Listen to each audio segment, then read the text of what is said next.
Hello, and welcome to the ECC Odyssey, where people meet stories. On this podcast, we converse about the amazing people of ECC, their journey, and interests. Get the inside scoop on the happenings of campus, the behind the scenes of the clubs, and what's in store. For all this and much, much more, stay tuned, strap in, and enjoy the ride. Our very first guest on this podcast is someone who is multi talented and who's put her foot into every domain and instant. Be it academics or extracurricular activities, she's known for her work with the E-Club and Pvl. Introducing Deepika Indran. Thank you so much, Alekia. That was surreal listening to that introduction. And this is a great initiative, and I'm looking forward to all the episodes in this podcast.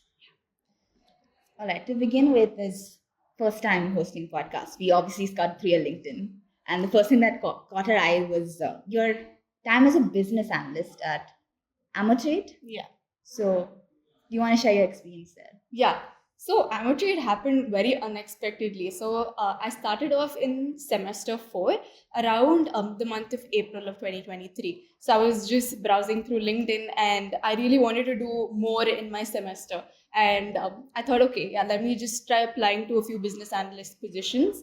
And Amot Trade, if I have to give an introduction, it's a startup which is based out of Indore.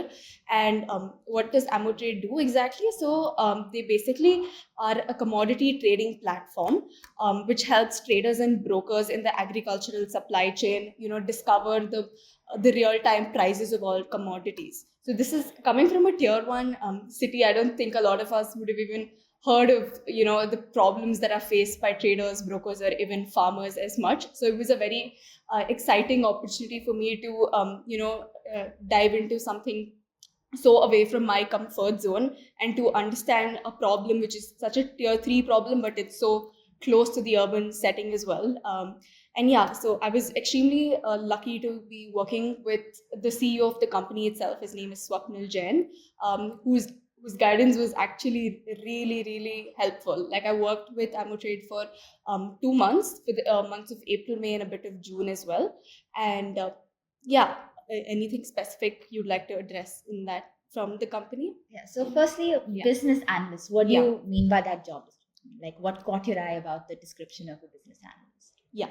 So, business analyst, there are a lot of types of business analysts itself. So it can be more technical, or it could also be more of documentation, or just creating reports and use cases for the company, that sort of a role as well. So going into this one, I was also not very sure of what exactly was a business analyst role that they were offering. And since it's a startup, right, the roles are not so well defined here.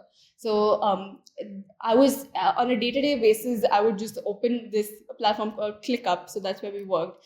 And I would have like a bunch of tasks written down for me. And then I would have a call at like about 6 or 7 p.m. in the evening where I would sit with the manager and we would discuss what all work went behind the previous day. So some of the things that I did during this internship includes I created a very detailed business plan because they were launching a new version of their app in the next few months and they wanted to attract more investors as well. So I created a detailed like 20-page business plan for them. And also since it's a commodity price discovery platform, I did a bit of API integrations to find out like which all existing APIs are there which could be called to the platform so that brokers can discover more the prices more dynamically. And apart from that, I also was involved with managing their social media page as well. So this is not something you probably would hear if you were working like at a bigger company as a business analyst. Yeah, a business analyst doing this. But since it's just such a small startup, they wanted me to try my hand out with like branding and creating a few LinkedIn posts for them as well. So I did that as well. And so overall I was able to like really understand how complex things are beyond what we do or see in college or just around us. So that was my experience there, I would say. So it was not a technical business analyst role. It was more of me being analytical to identify all the pain points in the entire supply chain and what are the places in the current product that I can improve. So yeah, like even in college we learn like use case diagrams in like OAD, right? So I had to draw like use case diagrams for each interface that was there on the platform. So You that's really what I see did. the application of things when you get into a startup. I think it's a Yeah, very broad yeah, perspective. exactly. So So, that was apart from my that, how do you go about finding internships? I think. How did you approach it? This one, honestly, I've just been I've kept my LinkedIn updated since my first semester of college itself. So every time I felt like something that felt relevant enough to be added, I kept adding it on a gradual basis. And yeah, I think just it's become a habit for me. Like I open YouTube, Instagram, and then it's LinkedIn is the next platform that I somehow just I think scroll. that's all of us at this point. Yeah, like it's just become one more social media platform Yes, that's so into our lives right now. And honestly, there's just I've applied to like probably some hundreds of companies that like my mailbox is flooded with just rejection mails from like so many companies that I've applied to. So honestly, in terms of like finding internships, it's I've on though Amot Trade was an internship I got through LinkedIn, like the next one was Pvl Labs was something that I got because of a connection as well. So it was because I was working with a person called Pratyun who was happened to be working at Pvl Labs, and over the summer he asked me like, "What are you doing?" And I said like, yeah, like I have no plans for my summer this time. And then he was like, would you? And actually before that, I was working with Amot Trade itself for 2 months, and I was thinking if I should extend that internship or look for new opportunities. But yeah, since Pradyun approached me, and PVL is a household name in PES, and I was very. It was probably in my bucket list that PVL I'd written it down somewhere, and yeah. So you want me to continue with PVL? Or? Yeah, sure. Yeah, so how different was being an analyst at Amot Trade and being an analyst at PVL?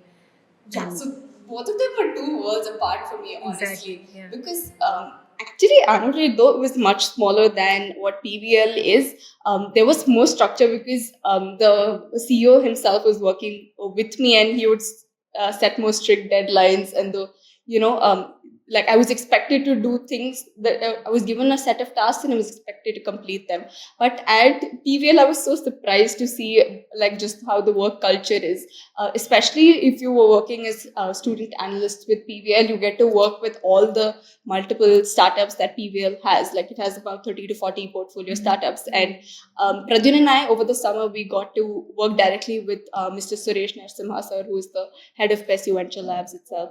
So yeah, so that was a great experience to just see him work. He used to have two phones. He used to answer calls from the right hand, and then the other phone will be ringing, and then he'll answer the calls from the next one. So yeah, like even like whenever he used to come to the office, and if you could spend like 1 hour with him, like say if for a company, just an example I could think of is there was a company called as Placify, and we were trying to understand how to really create the workflow for the entire platform. With the founder, we were sitting and brainstorming, and we were just spending 1 hour with him and to listen to him, like which ideas he rejects, which ideas that he actually likes, just to understand how his mind works is very interesting for me to be there and learn from him firsthand, I would say. And with PVL, in the 2 months, I've done like the most bizarre things one could think of in that internship period itself. So Pradyun and I were handed over like a few community startups to manage and to find out like the customers that they can reach out to, or find more use cases for the same community platforms. So we did a lot of brainstorming, and we spoke to a lot of people to understand how to take these community startups forward. But yeah, so a lot of things we did at PVL were not like a start to end sort of thing. We would pick up interesting things to do during that period of time. It was that sort of work. Yeah. Alright. So PVL in general, what is it like? What's its role as such? What does it do? Yeah. So, Pvl Labs is an incubation center that's been set up by Co-Create Ventures. So, Suresh sir runs Co-Create Ventures, and it's a joint venture with PS University, and that's Pvl Labs basically. So, at PVL, any student with like a product or even a great idea could just walk up to PVL and be like, hey, I want to, build this company, and this is like my team, or this is my idea. And if it's feasible enough, then the team at PVL would look into it, and then think about investing money in that student startup. And in return for giving them the funding, they take a portion of their company as equity. So that would vary upon the agreements between the PVL and the student founders itself. And yeah, so you're basically a student entrepreneur, and you're supported within your college itself. Yeah. On the note of entrepreneurship, obviously Yeah. you've been the head of the club for Yeah. quite a long time. Yeah. How has that been? Yeah. So 2023 entirely, if I had to summarize it, I've thought about Eclub every single day probably, because I think that's just how you feel when you become a head of a club. Exactly. It becomes like your child, and you just yeah. want to think, you just want to keep, do multiple activities and keep all your club members together. And it's a different experience. Yeah, like you guys you're the head of like apostrophe as well. So like you guys understand that, especially if you're very passionate about that club, you just want to do whatever it takes to really put it on the map. I think that was something that I really look forward to. Yeah, so I've been a part of E-Club since my first sem itself. So when I joined college itself, I stalked the Entrepreneurship Club's page, and I'm like, okay, I reached out to the heads, and I took part of the recruitments. I was very excited that I got selected. And since first sem, I was always very active in the club. Whatever tasks were there, I would always take it up firsthand. And so towards the end of our third semesters, when the previous heads they got placed into companies, and then they wanted to transition into a new core team and a new presidents, and we had the recruitment process, and finally from all the competent core members, I was selected to be the president of the club for the year 2023, and I was very, very excited. And I knew that it was not going to be like easy, because in terms of you have high expectations, and you want to achieve so much more, but everything doesn't happen, or things don't always fall in place like as you expect them to, right? So okay, let me start chronologically. So in the first event that we had was called the She Summit. So the She Summit was an event where we invited a bunch of women entrepreneurs who were very prominent and excellent in their fields to our college. So one of them was the CEO of Amazon Web Services Division. Another one was the CEO of this company called Basis that handles finances for women. So we had like 5 women entrepreneurs who were there in campus, and we really wanted to listen to them and to share their experiences and what's really kept them going. And that was a very heartwarming and happy event that we had. Can I just say, for a first event, that event was fantastic. Thank you so much. Was very well organized, very well planned, and we had a thorough experience in that. Thank you so much. That means a lot. Yeah, we've actually, fun fact about E-Club was that all the presidents have been girls only. Oh, yeah, that's very yeah. It's only been girls. The next president, she's a girl as well. So it's just been the girls who've taken over in the E-Club, and that's a very nice thing to see as well. Maybe we'll have women entrepreneurs in the next 5 years. Yeah, for sure. That's the aim, or that's the environment that we always wanted in the club as well. And yeah, after that, we wanted to have something fun where all the new recruits could go out and be out there and just have an icebreaker of sorts. And we didn't want to do it in college, so we decided to do it in Cubbon Park. So we called a few alumni who've been to IIMs and who are also consultants, because there was a lot of interest in the club with respect to consulting and just like higher education in terms of like getting into like IIMs and B schools. So and that outing was extremely fun. So first we started out with this game called as Cubbon Bingo. So we had about 25 tasks to complete, and we split the whole club into a bunch of groups, and you had to complete like a lot of bizarre tasks, like you have to sell a stick to a random person and you get like 10 rupees or whatever a person gives you, or take a selfie with a random person. So it was like a bunch of 25 tasks where we split the whole club into multiple groups, and it was a very fun activity. And then post the Cubbon Bingo activity, we invited 2 alumni. We had Nitya and Rahul, who were best alumni itself, who were very generous enough to come and spend a Sunday morning with us, and they told us about the world of consulting and what to expect from it, and what preparation or work is required to get into that field. And it was a very engaging session. We had it for about 2 hours, and was very happy to see all the first years who were new recruits, networking with the seniors, asking them about, say, CIE, or what projects you're doing, or what internships are you doing. So, we always wanted to build that a good senior junior culture in the club that somehow didn't really exist very well before in the club, I would say, but we really wanted to make that culture more prevalent. Yeah, Definitely very important for anything to Yeah. prevail in college, right? yeah, So we hear you talk so passionately about entrepreneurship. yeah. Do you want to talk us through your CIE experience? Yeah, so CIE was also one of my most favorite experiences of college, I would say. So in the third semester is when we got like a mail that CIE is starting, and CIE was not present in EC campus then; it was only in the RR campus. So barely like 10 people from our entire batch, they got into the program because CIE has a shortlisting thing. But so we had very few people from EC campus who got into CIE, and it always felt different. Like, I think even coming into college, I knew that I was not probably technically the best. Maybe like I'm not the best coder, but I always felt like it was at home at CIE, right? Because there I was able to, Satya sir would teach us like new business concepts every week, like the bird in hand principle. Some of them I can think of from the top of my mind, right? So week after week we would ideate on a business or a startup that we would have eventually in the future, and I was very lucky to have a great team. So that's where I met one of my really close friends, Pradyun, who I've done a lot of like entrepreneurial ventures with.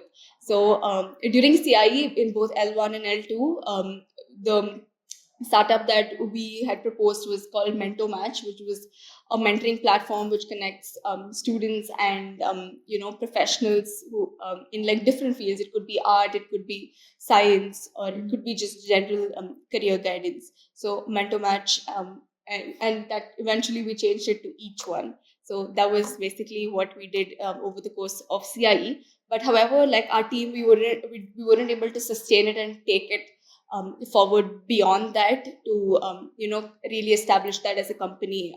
So it kind of stayed as a CIE project that's very close to us, and it really taught us a lot, and maybe in the future we can carry it forward as well.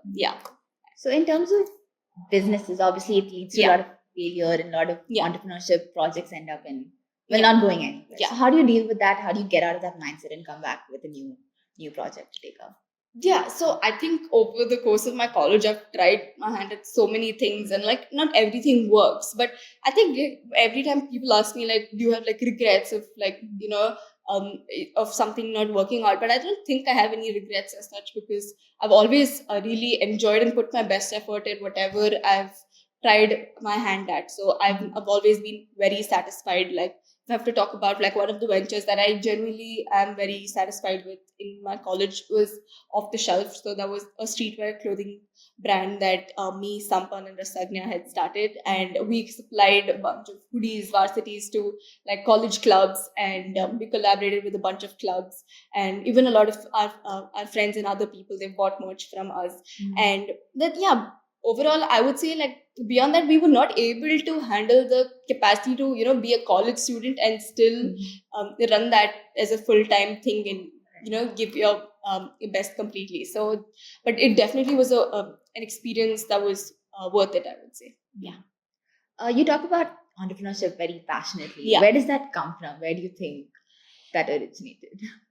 Honestly, I think I wasn't even so inclined towards it like before like college started, really. I think entrepreneurship was something I discovered probably through the course of college, because before that I only knew that I would always be like, after engineering I would definitely do it like my MBA, like a business thing. So I always had like, I was inclined towards how businesses work and how any place I would go to, like even if I go to like a Rameshwaram cafe, I sit and think, how do they make money? Like how much money would they spend on gas or something? Like that's just been a very natural instinct for me to sit and wonder about like how businesses like make money in general. So, and entrepreneurship was something that I discovered through the Eclub and the people around me who've, they're always thinking about the most efficient ways to solve the most pressing problems that we see around us. And that's where I realized that, okay, this is definitely an area that I would, be able to create some impact in. So I think that's where the passion developed in me for sure. Yeah. 5 years down the lane or 10 years down the lane, do you see yourself being the head of a company or the CEO? How does that Ideally, look I like to would. you? Ideally, I would like to see myself there for sure, but I wouldn't like to, be delusional about anything. That's definitely something that I'm working towards, but we'll see how things, take shape. But I'm always just willing to learn from people around me, and just give my best, like 100% best at whatever I do. And ideally, I would like to see myself in those positions for sure. That's Wouldn't definitely you? the All of us, yes. that's definitely the dream. So, but yeah, I cannot be like 100% sure of where I'm going to be like 10 years going Yeah. forward. But I would not. I just have to be more conscious about the things I say yes to, and I hope to make. It's just a good bunch of good decisions that you make that takes you places, right? Yeah. So through the course of all of your entrepreneurship and all of your college life, you've interacted with so many great alumni and people, notable people, Harish included, Yeah. Nitya and Rahul that you mentioned. Yeah. What were the greatest takeaways you have from them? Maybe. I think it has to be like how humble they are, and how normal they are. Like Harish is like a Forbes 30 under 30 person, and to just like to be able to go out and just have like a dosa or play badminton. It's like just such simple things that you would want to you think you would do it with like just your friends, right? Not a person who's running a company with like 50 odd employees. So I think just like humility and I think the best thing I always try to learn from these people is I try to kind of think about the way they think and the way they function. That's something that I always sit and wonder about quite a bit. Like, how does their day go? Or like if I'm just having like a very general conversation about say a political thing, right? I want to understand like which side did they take, so that makes me understand the way their mind works. And I think that's something that I find very fascinating. Diving into their shoes. Yeah, Nice. for sure. Okay, so you spoke about Mentor Match, which is your Yeah. CIE project. Yeah. Was there also your Incubator project? No, that was not my Incubator project. Okay. Because our as I said, we didn't move forward because us as a team, we were not able to reach a consensus about how we want to move forward with it for the Incubator. So so for Cisco Incubator, I paired up with my best friend Lakshmi. So this was something that we started because of it was a very personal problem that we had noticed itself, that all the peers around us, we're very consumed in what has been imposed upon us, that we need to be always hustling towards getting the best grades or getting the best internships or getting the best placement, right? But we don't have that childlike enthusiasm to try out new things like we did during our school days. Like we would always say yes to even like a new an art competition or like a dance competition or anything or any opportunity that was given to you in school. You would still be very open and willing to try it out, or just for the having fun, not to be the best at it, but just to have fun and rejuvenate and enjoy, right? That's something that we noticed. And a lot of people our age also give up on their hobbies that they pursued during their schooling years. After like 10th grade, when you get into like coaching classes, it's where somehow everybody stops going to their guitar class, everybody stops going to their dance classes, right? And in college, it's just people just find it so hard to find get back into that groove. And I think commute itself eats up half your time. Yeah, The exactly. number of times I've You know heard I that. will pick up guitar after college ends. Exactly. It's insane. This is, and you're just making promises for like 5 years into the future that you never know if they will work, right? And yeah, the thing about me and Lakshmi is that we both do Bharatnatyam, and that's something that we connect very passionately about. And we were like, we both were able to somehow keep it going, keep the practice going, even with like school and college days. And then we thought about creating a platform called as Experios, so which is an experience aggregating platform where people of our age could discover new experiences.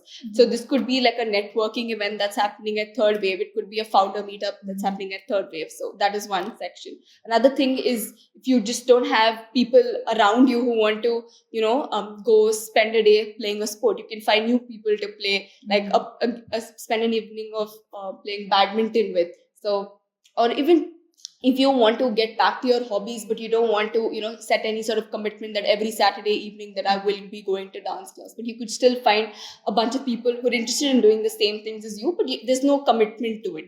So yeah, so that was Experience, and the main so it was supposed to be an experiences plus lifestyle platform. And another very core component of that in the product that we've built completely over the Incubator is that we wanted to make it as a platform that people would come back to on an everyday basis. So we created 3 different metrics for that. So one is fitness metric, a creativity metric, and interaction metric. So the whole idea was that people should try to balance out the different experiences that they indulge in, and each so a trek would add to your fitness metric, and if you attend like a networking event, it would add to your interaction metric, and if you attend like a pottery class, it would add to your creativity metric. So, and that was the whole product. And another thing is that we all know that in the beginning of every year, I think a lot of people start out with their bucket lists or vision boards. So we wanted something for people to keep up with their vision boards or experiences they wanted to cover over the particular year. I mean, if there is anything that can get me through my New Year resolution at least half the year, anything for it. Yeah, exactly. Like you don't even think about these things like 1 month into the year, right? Yeah. That these are some things that I thought of doing in this year, but I wouldn't probably do it because I'm not conscious enough, and I'm more interested in probably spending my time watching like a Netflix or a good show over probably going out there to try new experiences. And we did a fair bit of our customer discovery, and we try to understand different age groups of people. So one is college. College was one segment, and another segment is people who had just placed into companies and who just started work. So even these people are always they're trying to find new things to do every weekend, because that's something that gives you the dopamine rush that I did, like I had fun in this weekend, I tried this thing out. So that was Experience, and we built the entire platform over the course of 8-9 months that we were in Incubator. So I have to give a big shout out to Charan and Siddharth Pai, who built the app for us. We took care of the whole. Me and Lakshmi took care of the whole business side of things, and also like the design aspect, all of those things, the product management part. If I have to be quite blunt about it, and yeah, we made it to the startup stage, which is the top 40 teams out of 1,000 teams of the cohort. And we didn't make it to the top 10. That's where you get your 5 lakh funding. But we were very, very grateful for the experience that we had over the last 9 months in building this platform. And this is something generally that, anybody who's interested in listening to this, if you guys want to reach out to us as well, we would love to take this forward, because it's something that we truly think is a problem that needs a solution. And it, again, in our current capacity, we don't know how much we'll be able to do it as college students to take it to that grand scale that we want to. But I genuinely think this is a product that we would place our money on. Yeah. So talking about holistic development or being holistic in every aspect of your life, Bharatanatyam is something you're obviously very passionate about. I think Alika has done Bharatanatyam for a bit. So I did Bharatanatyam as well, but I ditched it way back in school. So how have you stuck through it? I'll be very honest. So like the entire 2023, I had a phase where I was just doing like all these new things, right? I took up Eclub, being the president. I had off the shelf. I did 2 internships, and I was just like I don't have time to go back to like dance class. Like I think I'll go after like college is done, once I'm more settled. Like I cannot be doing this. Like it's my mom who's just like, you've done it for like 10-12 years and you cannot be this isn't okay. And I think like even mentally I wasn't in the best phase. I would overthink much more, and I would just, my screen times would be much more. And then like after that, like during the months of like October is when I realized that this is not okay for me. And I'm since I've never realized it because I've been doing it consistently over the years. Even during like my board exams or entrances, I've always been going to class. And after that, I was like, okay, then this is the difference that has to be brought back into my life. And then again, I just went back to class one day, and then and then it's been really good. Like I've been able to be quite consistent with it. I'm just enjoying myself. And yeah, like this year is quite important for me in terms of like Bharatanatyam as well, because I'm doing my Arangetram probably in the end of this year or the beginning of next year. So that's something that 2024 is going to be all about dance somehow. That's the opposite of what the last year has been. So yeah, I think how things work out is just quite funny, I would say. Yeah.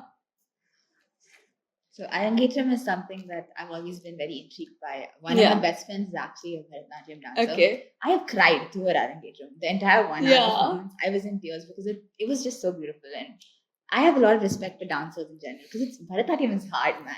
Like I'm it's scared. Like taxing. honestly, it's scary. Yeah, you want to be you know it's just quite scary because always in college there's always going to be something on the other that comes up. You know, like see, like you either want to keep your CGPA high, or even this year currently we're in the third year and with our placement season coming up. But I genuinely think we cannot be putting everything. You can't put a pause on everything just to get one thing done. I think it's good to have like a bunch of things going all the time, and I've always liked having a bunch of things going on in my life, and that's when I've always like peaked. So I think that's something I've realized of late as well. Yeah. Right. So talking about balancing and managing things, how's Yeah. college been? How's the 3 years of college been? And there's only 30 days left on college. Yeah. The 6 semester student. And honestly, for us, I mean, speaking for the both of us, it's been very hard to even, digest the fact that it's just 30 Yeah. days left after 6 semesters. Yeah. But how has college been for you? Oh, I would not give this opportunity up for anything at all. I've had the best time in college. I've tried my hand at everything that I possibly wanted to. I think I've had an instinct of, to know when to move on from one thing to the other as well. That's something that I think I'm quite happy about. Like, say, and something maybe if I have to think about and be like, I kind of regret I could have done more of if I had the opportunity to, was I was a part of the dance club Turf Shikor, and I was there for like a good 6 months. But beyond that, I didn't think I had the capacity to handle all the other things that I was working on, and even a professional dance club to stay back after college and have Bharatanatyam going and even a dance club going. That was just too much. But yeah, that's something I feel like I could have probably, if I look back, I would have liked to have spent more time with Tapshiko. That's something that I really strongly feel about. I think a funny thing is that when I had my last performance and I knew that I was going to leave after that, I just finished the performance and I come out and I was crying. Like all my friends are like, "Why are you crying?" Was But it the Saki Saki? Yeah, that one. Yeah. It was that one. It was that one. I was very happy with like how I performed and all of that. But after that, I was just like, yeah, there's just so much inbuilt, sadness that I'm not going to be doing this as a part of this club. So yeah, that was one of my most memorable experiences, I would say. If Yeah. you could pick and choose, Yeah. I mean, not that you have to, but what's the most memorable thing about college been for you? I think I would say everything that happened in college, it has to, by somehow, it has to be because of the people I've met. It's the people who Right. made it all Yes. so important and so different. I could not do all of these things alone. I don't have the motivation or the bandwidth, or just to keep me going in general, or to push my potential. I would never do it if I didn't have such supportive friends and such talented, amazing people around me. Like a few people I genuinely have to mention are Lakshmi, Pradyun, Harini. These are some of people that I've worked with so closely, and they always keep me going, and they're a huge part of all of my best college experiences for sure. Yeah. Yeah, the people are always Yeah. always the best part. And yeah, I think one more day, if I had to pick out particularly, is we had the e-summit by the Eclub during the last semester. Mhm. So that was like a lot of work. Genuinely, it was a very stressful period. It was like a lot of work for like 6 events that we organized. So and yeah, looking at all of it come together was I was like, wow, this was all the hard work was probably worth it. It felt like that. So e-summit day was a very memorable day for me, for sure. Yeah. Your club heads feel like some sometimes. But yeah, that's yeah. I think that was. I think quite a few other memorable things, but I would keep talking if I had to go on. Yeah. Last couple of things. What is your advice to the people listening to the podcast, mostly the juniors? Juniors. Not Yeah. advice per se, but like what would you like to tell them? Maybe Yeah. to do in college, because I think you need to just maybe figure out how to say selectively yes to the right things. You know, there are a lot of opportunities and things that are going to come by your way, but you cannot be saying yes to everything. And I've seen that if you say yes to everything, you'll probably like crumble with all the extra things that you take up. It's always better to say yes to, you need to just put in a lot of thought before saying yes to anything that you do. That's like one of my biggest takeaways from college, I would say, for sure. And yeah, like a few things that you say no to, you know, later on you'll feel like you'll probably have like a little bit of regret and remorse, but it's totally fine. There'll always be like multiple, it could have been Better things that yeah come your way. yeah, but you just have to and it's also another thing that I realize is that it's okay to maybe, you know, not follow the crowd. Like a lot of the things that I've done in college, it's not by like following what someone else did exactly. It was not a template thing that I like followed, right? Like say like one of my best experiences also has to be Cubbon founders that I didn't speak about. Like that was like me and Pradyun, we hosted this thing at Cubbon Park for about 10 weeks during the summer, where we invited a student founder or even just any founder, and we were able to create a large community where overall we had like about like 700 people in that community, I would say, and on a weekly basis about like 20 to 30 people would show up, where they just wanted to interact with startup enthusiasts and founders and learn from them directly. And that was definitely an initiative that we didn't think it would pick up so much, and we enjoyed doing it so much. We had the best time meeting people. We met like Vyom Bhatia, who one day just he DM'd us on our page, and then he just like showed up as well. And we were like, oh wow, that week was like great. We just had a great time meeting people you would never meet in Bangalore. It's just a bunch of startup enthusiasts who would come to Cubbon Park for a couple of hours on Sunday mornings. And yeah, that was a great initiative. I had a great time doing it. Cubbon Park is really a different Exactly, vibe in it's a itself. different vibe itself, right? So yeah, I think maybe just not following. You don't have to follow what everyone else is doing. It's still okay. But again, there are a lot of things that you would feel like you should. If you're trying to do like so many different things, you will have to also be aware of the fact that maybe your GPA would like decrease. But I was very I'm like being very honest that I didn't want my GPA to reduce because I want to be applying to good B schools out there, and I didn't want it to affect take a hit because of not having a good GPA. So I've like had times where I've like stressed a lot because like I need to keep it up, and I've just put like a lot of pressure on myself to maintain it, keep it. I was like burning candle from both the ends kind of thing, but I'm like, no, I want this and that, but. Yeah, so it's okay to want multiple things, and you don't have to listen to people who tell you that you can't like do it. It's only what you think you can, you will be able to do it. That's it. Yeah. We'll wind up with a couple of Yeah. rapid fire questions Yeah. because we're following other podcasts Yeah. while you're telling us about some things we should maybe follow. So, first question: what's your favorite Netflix show at the moment? I'm not watching a Netflix show right now. I'm Or any watching show. Whatever. Modern Family. Oh, that's lovely. I'm lovely. addicted to Modern Family. Yeah. Your favorite place to hang out in college? In college, it has to be so there's a place which is near the parking lot, so that's where like my friend group usually has lunch, so that's where we've had a lot of great memories there, so I think that. And your most memorable event on college apart from Eclub events? Even tertiary events are counted? Yeah, apart from Apart whatever from- you've been part of. Okay. I think then it has to be Maya 2022. That was very great. I had a great time in Maya 2022. Maya is always fun. It was very nice. Yeah. On that note, artists you'd like to see featuring at Maya next year.